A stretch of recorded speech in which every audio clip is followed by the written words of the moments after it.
Good morning, everybody. Or is it afternoon? It's afternoon, isn't it? We're after lunch. So my task is to cover you in data, because I know you're very smart people. You're very well aware of the world from your various viewpoints and contexts.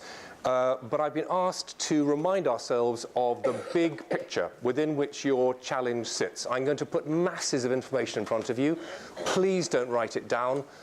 You'll get all the slides, so you don't need to do that. But do start thinking about the relevance of this set of issues to your challenge, because that's really what we're trying to set in train here. So I make no apologies for having a lot of data. I hope we'll have some time at the end to discuss it. So looking forwards in the context within which we'll all be finishing and completing our careers and our lives, we often turn to science for some sense of what the future is going to hold. Prediction is very difficult, especially about the future. Sounds like a rather silly thing to say, but it's a scientist saying you don't get certainty. If we all had perfect foresight, 20/20 vision looking forwards, we'd all make perfect decisions. That's the theory at least, but we don't. Science doesn't do that. It does probability or likelihood. There's a 95% chance that this thing will happen. So we tend to look backwards. We tend to look at data. What has happened in the past to help us make decisions about the future? So here are two sets of data. Red bars and blue line, pretty clear they're linked. Whatever the activity was in the red bars is a lagging indicator with the blue lines. 1949 to 2000, what is that, 2007. In fact, if we look at the data, it's the quality of rock music in the red bars and US oil production in the blue line. So this is a totally spurious set of data. You've got to be very careful about people who put spurious data in front of you, flashing up the PowerPoints. Here is a set of trends. It's called the Great Acceleration. Lots of good things have happened here. That's 1750, 1850, 1950. By 1950, we're really starting to accelerate. And there are lots of good things in there as well. Girls in school, female parliamentarians, life expectancy. But actually, I've put up here Northern Hemisphere average surface temperature, population, GDP, foreign investment, motor vehicles, species extinctions. I could have put 500 lines on that graph. They'd have all done exactly the same thing. And just remind ourselves, we're at the top of that, and it's continuing to accelerate away. It's an extraordinary process that we've been observing.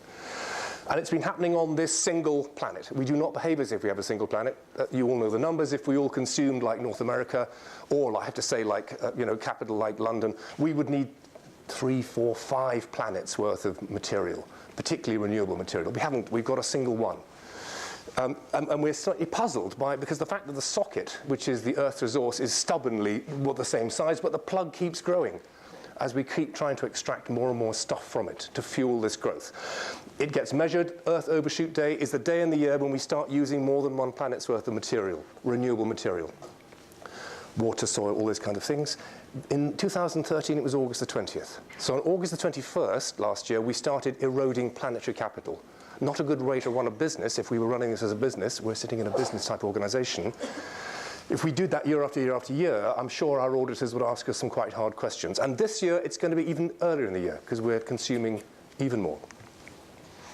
There's the economy. The economy sits as a subset of human society, and we sit, of course, as we share the rest of the biosphere with a lot of systems and processes that we rely upon to enable that to happen. I remind myself at this slide that the economy is a creation of human society. In theory, we should be in charge of this thing. Would anybody like to hazard a guess as to who is in charge of the global economy? I haven't yet had an answer to that question. I think if you discover that person, do dismiss them, please, because I don't think they're doing a very good job. That's the process that we know how to reward and incentivize. There's the bird bringing back the, microwave to the second house by the coast. How nice. And we know how to put a value on that, how to make that work, how to sell more stuff, shift more boxes. And we've also got these little birds sitting in the nest. I've got some at home that say, I'd like a pink one now, please. Oh, no, my friend's got a blue one. I'd like a blue one now, please. So it's an unholy alliance between the people selling more stuff and those of us demanding more stuff. What we've been very bad at, if you look, is actually understanding the impact that activity is having on the underpinning structures that support the whole enterprise. We don't know how to value it or incentivize the maintenance of that. And I want to look at some of those in a bit more detail. I've only got time to talk about the bubble on the left here. There is the planet with all its water gathered together in one place. That's the seas emptied, ice caps melted, That's every possible drop of water on the planet. And I never think that looks very much when you think that it isn't just humankind that requires it, but every other living species. So look at that sphere of water, just about covering Western Europe, and take away 98% of it because it's salt.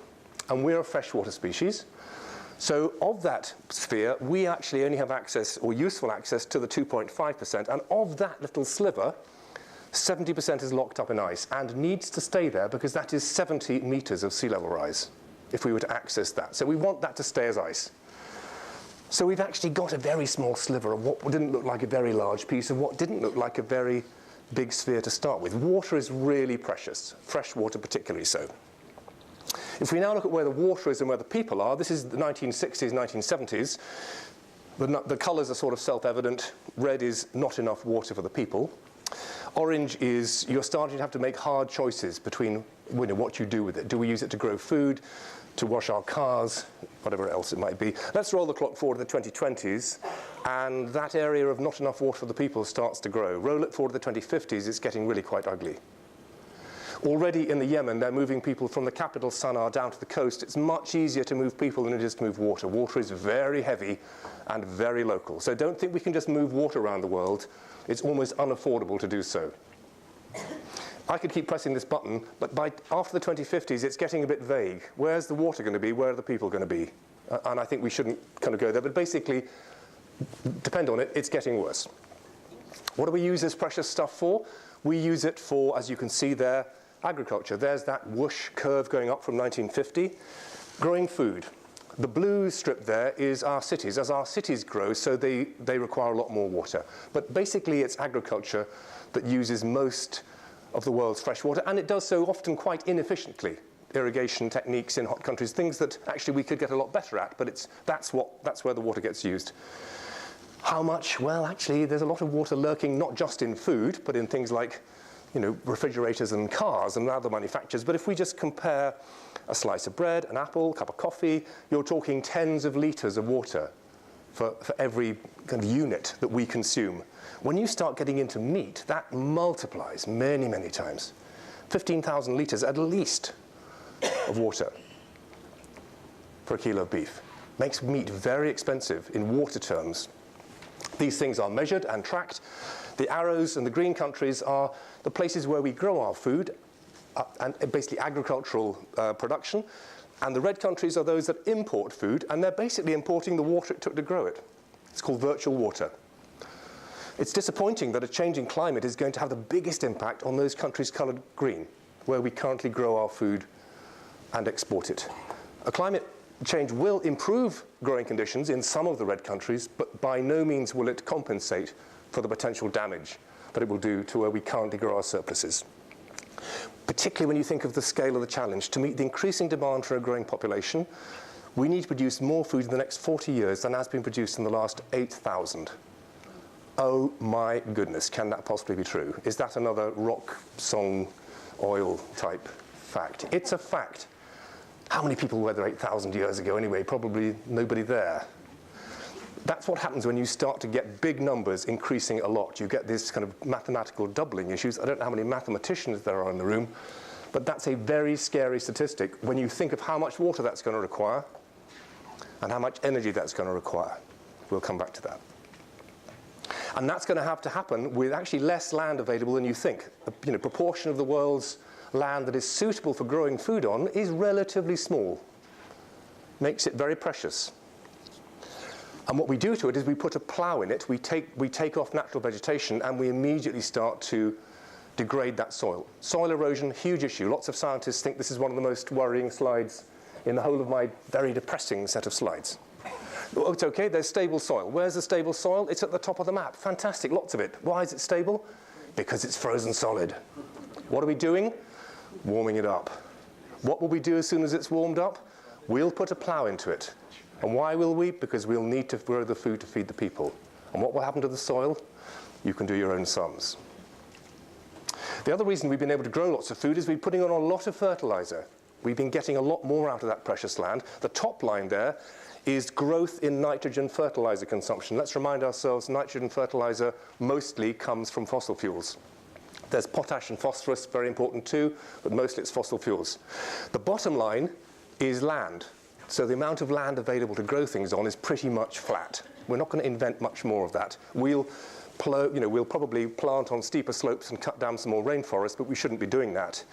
But the return on that investment in fertilizer is the middle line, and that's been growing. We've been growing more food, but that's a declining return, diminishing return on our investment. So do we just keep putting on more and more and more and more and more fertilizer? We often use fertilizer very inefficiently. It gets into our water tables, down into our streams, into our rivers, down to the coast. This is the increase in nitrogen in our rivers, at the mouths of rivers going into the sea around the world. Africa so far spared lots of that because Africa hasn't been using very much nitrogen fertilizer yet. There's an expectation it will. And what does that do? It tends to pollute our water tables really quite badly. And it leads to algal blooms and it damages fisheries, and fish is an incredibly important protein source for lots of people. So sting in the tail. Again, we can use it more efficiently, but at the moment we're not. I don't know if you can see bottom left-hand corner, little ticker clock there, 56, 57, 58, 59. This is the moment at which we reached peak fisheries in the deep seas. We're very good at chasing the last fish using sonar and big ships and vacuum cleaners. We suck them all up. There's a sort of gloomy inevitability to this slide, as you can probably tell. By the time we get to 1999, there's one little corner, bottom left-hand side, where a fish called the hoki lives. I'm hoping it's staying hidden deep. Let's look at where it starts. It starts initially off the Horn of Africa. If you are in the Gulf of Aden, if you ask a Somali pirate why he goes out to sea in a little boat with a machine gun and captures a 10 million ton tanker, he says, well, I used to be a fisherman and they took all the fish away. Now, nobody has dared fish off the coast of Somalia for the last 20 years because of piracy, and the fish have come back, and Somalis are going back to fishing again. There's a nice sort of circular, but I'm not proposing that as a solution to the world's fishery problem. Okay, so let's summarize some of these big, scary things so far. 3 versions of Asia. The top one says, look, we're really concerned about pollinating insects, about overuse of pesticides, resistance, soil erosion, water quality. We're going to have a low-input agriculture. And what that red suggests is that if you have a low-input agriculture, all those countries colored red would be at a high risk of food insecurity. And I don't know a politician in the world who gets up in the morning and says, I'm going to put in place a set of policies that leads to a high risk of food insecurity in my nation. I don't think that's what politicians do. So let's look at the bottom map. High agricultural input. To hell with the birds and the bees. We'll pollinate our apple trees by hand, which in parts of China they already do. We're going to push on the chemicals and the fertilizers. We'll grow as much food as we can. And at least you take those big population centers, India and China, out of a high risk of food insecurity, but you don't solve the problem, and you've still got some countries glowing red there. So with the best will in the world, unless something changes dramatically, low input organic agriculture may be a tricky one to balance with the requirement for growing enough food. And if you look at, I talked earlier about land scarcity, it's also distributed a bit differently. The dark green on that is the land suitable for farming. And you can see China and India stand out. Big population centers, lots of arable land. Those two things are not accidental. We don't have big population centers in the Sahara because actually you can't support yourself there. But it does mean that countries that are themselves short of food or short of land and water and growing populations are now acquiring land in other people's countries. It's called the land grab by people who think it's a bad idea. And that food will go straight back to the country that has acquired or leased the land, straight back to China or Japan or the Gulf. And often the land being acquired is in countries that themselves have weak governance sometimes, and they themselves have food challenges. So this is a problem waiting to happen. The other link, of course, is between food and energy. So this is in a fossil fuel commercialized agricultural system. On the left-hand side, the battery there is the fossil energy we put in. Agricultural production, transport, processing, packaging, retailing. The bit at the bottom is me with my kettle at home making my cup of tea. And the food energy out is on the right-hand side. Now, that might be a perfectly good ratio, actually. I'm not suggesting that that's necessarily bad. But what would happen to the price? And there's probably room for lots of efficiencies on the production side. So we can get smarter at using fossil fuel. But what happens to the price of food if the price of fossil fuel goes up? Well, there's only one way. These two things are absolutely locked together. Your child is hungry, says the fat man in the braces on the left. My SUV is ravenous. Let's just remind ourselves of how many people live on the right-hand side of that line compared to people who live on the left-hand side of that line. And even if that's wrong, the perception that rich countries are simply throwing food into the back of an unsupportable lifestyle is not one that plays well if you're trying to get your kids to school with a very low income. Because on the left-hand side of this chart, you spend, in the US and UK, you spend 6, 7, 8, 9, 10% of your income on food. Price of food goes up by 10%. Oh, how inconvenient. I can't, I'll just change slightly what I eat. Right-hand side of this chart, India and Kenya, you're already spending 35, 45, 50% of your daily income just on food. Price of food goes up by 10%. You burn the place down. You can't feed your kids. Dramatically different. Food and water and energy are intimately linked together. So with that set of depressing issues, here's an answer to a question. The answer is between 30 and 80%, so what might the question be? The question is, in most countries, what percentage of the population is obese? Oh, come on, you've just told us there's not enough food for everybody, and now you're telling us. This is OECD countries, and this is projected overweight rates. The top one is the United States. So by 2020, it's expected that something like 75% of the adult population will be overweight. Don't get cocky here in London, because the next dotted line below it is England, okay? What is interesting, though, is look at the direction of travel. It's like we start ourselves off just trying to get enough food, and as soon as we've got enough food, we eat ourselves into some grotesque final outcome. Are we hardwired to do that? Okay, let's look at people. There's the kind of population curve. The United Nations' latest version actually suggests 9.7 billion people as the median outcome for population by 2050.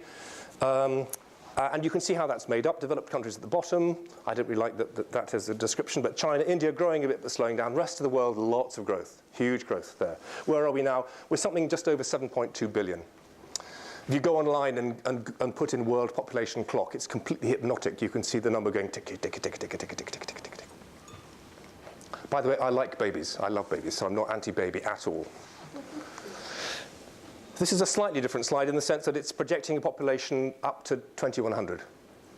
But it gives you a sense of where growth is going to be. It's the best version I've seen yet of trying to articulate where that growth is.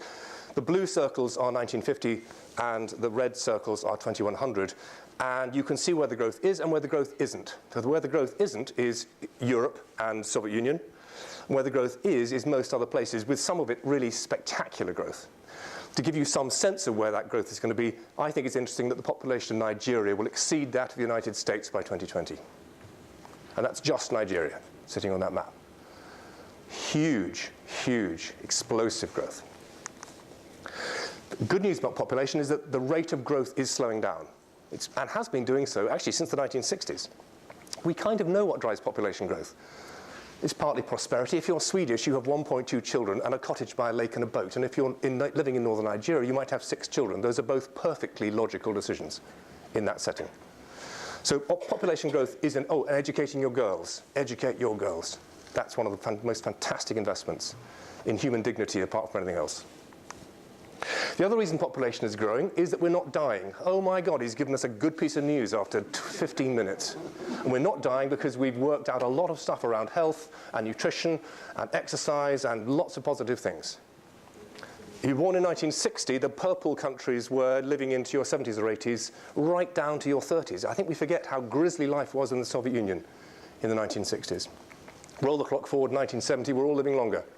Development's working. Economy globalizing to the 1980s. Between the 1980s and the 1990s, half the world goes backwards. Intriguing, isn't that? Partly the collapse of the Soviet Union, which disrupted social networks and support systems, and also HIV/AIDS kicked in. But by the turn of the century, it's only sub-Saharan Africa, really, where life expectancy is not in its 70s or 80s. Reasons for that we all kind of know. But it's a disgrace, and we need to do something about it. So on the basis of that, here is the nightmare slide for a Minister of Finance. The red line, and we're just about to go down that slope, is the percentage of people in developed countries in employment. So I'd like a bus pass, please. I'd like to place an unreasonable burden on your social and health services. And I'm not going to pay taxes and I want a pension because I'm retiring. That's what that line says. people going out of work. And the blue line is the number of young people in work paying taxes in order to support that growing population. So that's the nightmare if you're sitting in a Minister of Finance in the next 20 or 30 years. And both ends of this very complicated slide, I apologize, are tricky. The top end, the right hand, the right hand sort of red lines, Saudi Arabia, Egypt, Israel, Venezuela, that's the increase in the young population, the working age population in the next few years, 2 or 3 decades. So Saudi Arabia by 2050, a 75% increase in the working population. Near on doubling. Down the bottom end, Japan, Poland, Korea. On the left-hand side, that's a reduction in their working population. 40% reduction in the working age population in Japan. So who's going to issue the bus passes and the free television licenses and pay the taxes?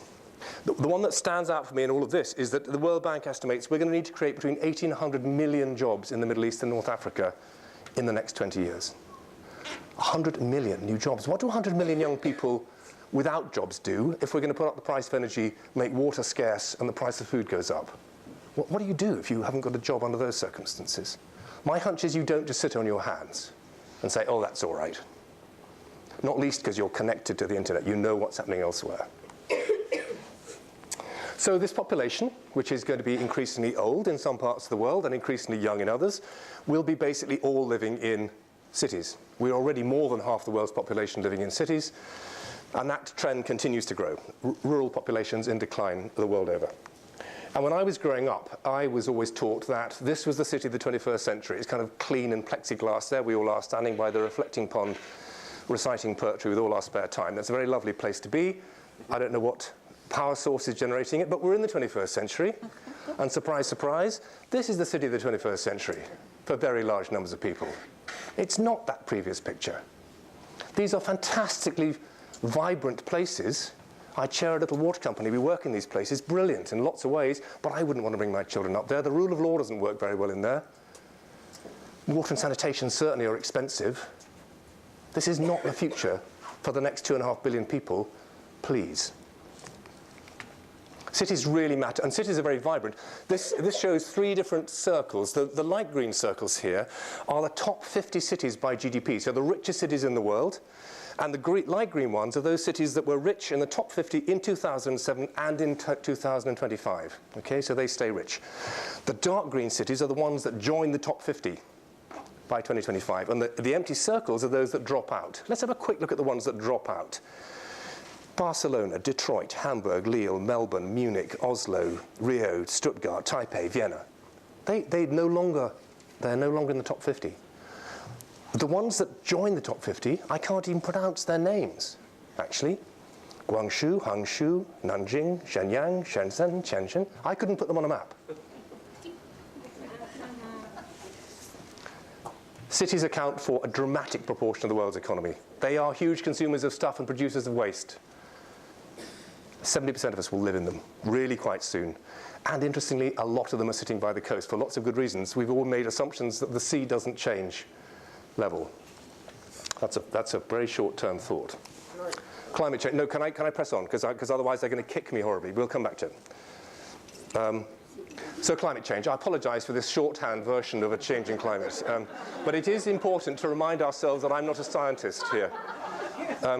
I suppose if I was to extend the analogy, I do hang out the washing at home, and since 1990, if we use this as a proxy set of indicators, it's got a great deal worse. So the simple version of the climate change is that we put into the atmosphere emissions by burning coal, oil, gas, making cement, and change of land use, cutting down forests, ploughing, those sorts of things. And if we're lucky, it gets absorbed by the atmosphere, the oceans, and the land. And the imbalance between those two things is causing our problem. So that's the simple version. We know that, and science has been telling us that for decades. And we continue to put more into the atmosphere than we've ever done, despite knowing that thing. That's very depressing. And the implications of that are profound. Nothing that I've spoken about so far comes close to the likely impact, often to be felt by the poorest and least advantaged in any society, that will happen. And the reason why governments of the world have chosen 2 degrees as the point beyond which we really shouldn't go, I think sometimes people think is a target. It's absolutely the point beyond which we shouldn't go, is at 2 degrees, that bottom line kicks in, the risk of abrupt and irreversible change. If you want to see panic, look into the eyes of a climate scientist. They really don't know how to describe the implications of warming beyond 2 degrees. Gulf streams changing, significant shifts and long-term, thousands of years shifts in climate. Very scary. And bad things happen right the way up to 2 degrees. They're happening now, already. Can we stay below 2 degrees? I think the jury's out now. Science is really havering about it. PwC, a couple of years ago, produced a report called Too Late for 2 degrees. In fact, it was called Too Late for 2 degrees. And then PwC's risk people got hold of it, and it was called Too Late for 2 degrees, question mark. Because we didn't want to be the first person to say it is now too late for 2 degrees. But we are on that cusp if something fundamental doesn't happen to decarbonize the world's economy. And we're starting to see the signs. Here's another one of those curves. This is Munich Re, the reinsurers. They got it very early on, the reinsurers. Actually, so did oil, gas, and coal companies, long-term businesses. Number of catastrophes, natural catastrophes happening worldwide. Steeply accelerating curve. This is 2011, just to show that this is a global set of issues. This is not happening over there. It's happening to us all. We share this one. At 2 degrees, you grow no more coffee in Uganda. You grow very little cocoa in Ghana. You grow almost no tea in Kenya. How inconvenient. I can't find my favorite Ugandan coffee on the shelf. I'll have to buy. It's a lot more than inconvenient. This is the bedrock of the Ugandan economy. Oh no, they just discovered oil. Phew, that's all right then. Or is it? How many people does oil employ? How many people does coffee employ? I'm not suggesting good things won't grow in Uganda. Of course they will, but it won't be what people are used to doing. So big changes. Infrastructure will need to shift. This is a chart that shows what happens to global temperature if we do nothing about it, if we just continue with business as usual. You may recall, some of you, that in 2003 we had a particularly hot year in Europe. Thousands of people extra died, road surfaces melted, rail lines buckled, all our infrastructure really struggled with about 4 to 6 weeks of hot weather. Roll the clock forward, by 2030, 2040, that becomes a cool summer. So at what point between now and then are we rebuilding Europe's infrastructure to cope with that? Because that's what's going to need to happen. Is that a risk or an opportunity? Well, if you're a railway line manufacturer, that feels like an opportunity to me. If you're an old person, that feels like a risk. The sea level will rise. I've never been entirely convinced by this as a long-term investment. But the reason for putting it here is that the people who chose to spend $500,000 to live next to David Beckham and look at some stagnating seawater, which is their right entirely, chose to do so. These people didn't choose to live here, and far more people live here than live on the Palm Jumeirah. It's estimated that with a 1 meter sea level rise, which is now perfectly within science's predictions as a possible outcome, 100 million people will need to move off just that map alone. 100 million people, and we're not very good as a species at saying, that's terrible, tell you what, send us 1 million. We tend to say, how deep can we dig the trench? How tall does the fence have to be? That tends to be our domestic political response. And you can see where the biggest impacts are going to be. Look where those cities are. There's Miami sitting a bit on the left, and there's Lagos and Abidjan, and there's Alexandria, but basically South Asia and Southeast Asia, huge impact. Actually, curiously, the sea doesn't rise at the same level all the way around the world. I've always thought it would be like a pond. It's not. Oil, basically. BP, very good numbers on this on the whole, although oil numbers are always tricky. No secret anymore, for every 9 barrels of oil we consume, we're discovering 1. Feels like a sort of end game to a degree. I think it's interesting that in about 1980, we started using more than we were finding. That's another way of looking at the same issue. And we continue to use more and more, and the expectation is that we'll drive demand up further and further as more people want access, understandably, to energy. How much is there? These numbers very rarely change. 50 or so years of oil, 60 or so years of gas, 100 and something years of coal. These numbers are shrouded in commercial confidence or national security, so they're always tricky to tell, but they really don't change very much. We get more efficient at extracting it. Despite that, we've been pumping it out the ground for decades. We always seem to have the same sort of amount left, which is a slightly curious thing. Hooray, we've discovered shale. Get out of jail free card. It's less dirty. It is still a fossil fuel. And we really do have to work out how much the planet can absorb before it tips us into something really very uncomfortable. And what's interesting for me is that orange circle there is all the fossil fuel reserves currently on the books of the world's big companies, be they owned by states or owned by shareholders. And science says if we want to stay within a safe level of 2 degrees if we can only afford to burn that inner circle, that dark circle in the middle. And the rest has to stay in the ground, or be burnt in a way that does not put any damaging gas into the atmosphere. So who's going to be the one who says, okay, that's brilliant, we're going to leave ours in the ground? It underpins the value of stock exchanges around the world. States who own those resources have already spent it in their minds, putting in place infrastructure and helping their nations develop. So who's going to leave it on the ground? We certainly shouldn't subsidize these wretched renewables, shouldn't play with the market. Look at the comparative subsidy between renewables, the green slots there, and how much we spend to subsidize fossil fuels, which we know are destroying us. Very weird. The whole issue is very, very peculiar. And we are actually running out of quite a lot of stuff in terms of the demand we're placing on it. We've got something like 10 or 11 years of silver, 20 years of tin, lead, 50 years of iron left in the ground. We'll discover some more, but you'd be damn certain we won't throw it away. There's more gold in a ton of blackberries than there is in a ton of gold ore. So why would your blackberry ever reach landfill? We'll design it so we can extract it. We'll design things so we can reuse them. We won't throw them away. At least I seriously hope we don't. So depressing for a Sunday morning. Here is a set of dots. They're all economies. And the dots below that dotted line at the bottom there are using less than their fair share of the world's, stuff. And all the dots to the right-hand side of the vertical line on the right-hand side there have achieved a level of human development, well-being, all those kind of things. And where we need to be, of course, is in the bottom right-hand corner. Happy, contented, aspirational, long-living people living within the carrying capacity of the planet, and there isn't a single economy in that box. We need to be able to help these people, of which there are lots, improve the quality of life and aspirations for them, but not increase the footprint, and we need absolutely to reduce the footprint of the rest, get down in that box. It implies a level of equality which does not exist in the world. That's where we need to be. And the economic model, which we're all a part of, misses that box out completely. And if you're a Somali shepherd, let's say, down the bottom left-hand corner, and I were to go and say, what do you want to be when you grow up? They tend not to say, I want to be in that box, please. They kind of tend to say, I'd like to drive a Hummer and eat beef burgers. And why not? This is the UK economy between 1970 and 2002. GDP grew during that time. We were part of a growing economy, and happiness or well-being was completely flat. We were just as wretched at the end of 30 years of growth as we had been at the beginning. So have we reached peak happiness? I really hope not. Are we buying ourselves a better class of misery? Is that what we're up to? I hope not. How may a man measure his own happiness? He must first go to his cupboard and take out all his neckties. Then he must lay them on the ground, end to end. Then he must measure the length of this line of neckties, and that measurement, that distance, is exactly the same as his distance from true happiness, which suggests that we don't know how to measure happiness very well. That's the first one. And the second one is we're maybe starting to come to the conclusion that just buying stuff doesn't get us there. Maybe. If you Google, how do I measure happiness, you get a whole bunch of stuff. This is how you measure happiness. Happiness is reality over expectation. Lots of them. I particularly like this one. I don't think I'd be very happy at the end of trying to measure whether I was happy or not. It looks a deal too complicated to me. These things are very tangled up. They're very connected. I talked about water, energy, and food, but the whole thing is a big tangle. So trying to deal with it, trying to respond to it in policy or investment ways is very hard. This is the World Economic Forum, so this is a business perspective. And on this graph, the further along to the right you go, the more likely something's going to happen.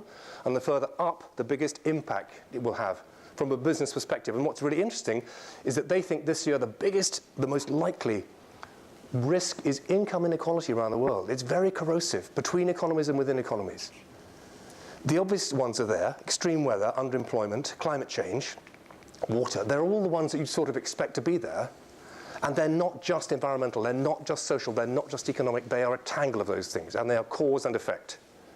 And we're going to need some really big decisions taken to deal with these things by people who can lead on this subject, and we'll need institutions to take the lead as well as individuals. This is a list of who we trust. This is a global survey. Who do you trust to operate in society's best interests? The further up, the more we trust them.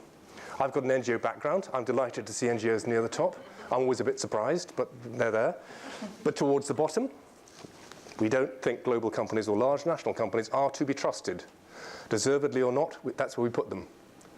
But there is an institution at the very bottom we really don't trust to operate in society's best interest. What might that be, do you think? Parliament and Congress, somebody got it. I heard the little whisper there, which I find so depressing because I thought that's why we put them there.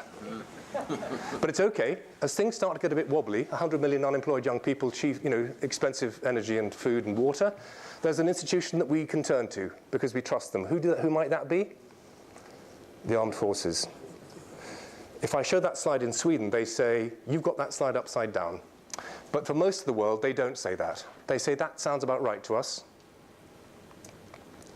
Our way of life is being threatened by a dark force. We must defend our way of life. What is the dark force that threatens our way of life? It is our way of life. It's not the way of life of a woman bringing up her children in the slum of Kibera or Mutare in Nairobi. She's not a threat to anybody. But we are. And she has just as strong a gene as I do that says, I think I might just go and buy a blue one this week. We're very hardwired to do that. There's some that say we have a little knob at the top of our brain that says, go on, have a second cheeseburger, it could be a hard winter. And that goes way back to when it really was a hard winter and we really did need the extra cheeseburger. But we've retained that sort of, I think I'll just have it now, thank you very much. You've got an exam question. It's about technology. Is technology going to be the solution? Or is it just going to help us get over to the edge of the cliff even faster? I don't have the answer to that question. I think that's what you're here to grapple with. It's expected that by 2020 there will be 50 billion connected devices on the planet. Oh my goodness. Made out of what, on the basis of some of the material scarcity stuff? If it's got palladium and gallium and indium in it, you're going to have a bit of a competition as to who gets that. So why does any of that depressing stuff matter? It matters because if you're a business or trying to run an organization and you've got any of these things in your business model, or you're a policymaker trying to set the framework for policy for organizations, I would argue that all of those things on that slide have to change if we're going to get to grips with those issues. And why should it matter to you as individuals, as partners or parents, brothers, sisters, colleagues, members of the Commonwealth?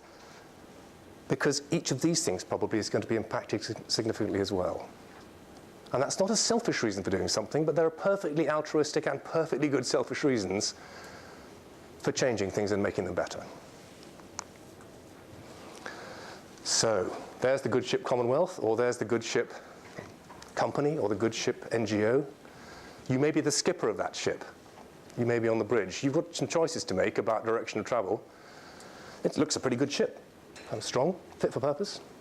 But I have to say the storm cloud looks quite ugly. So your exam question is, how do you get societal as well as economic value out of technological information? And I'd like just to pose you a few sub-questions as a way of getting us into it. What are the problems we want technology to solve? What sort of technology is that likely to be?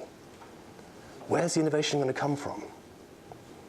Is it going to be sufficient just to have a better widget?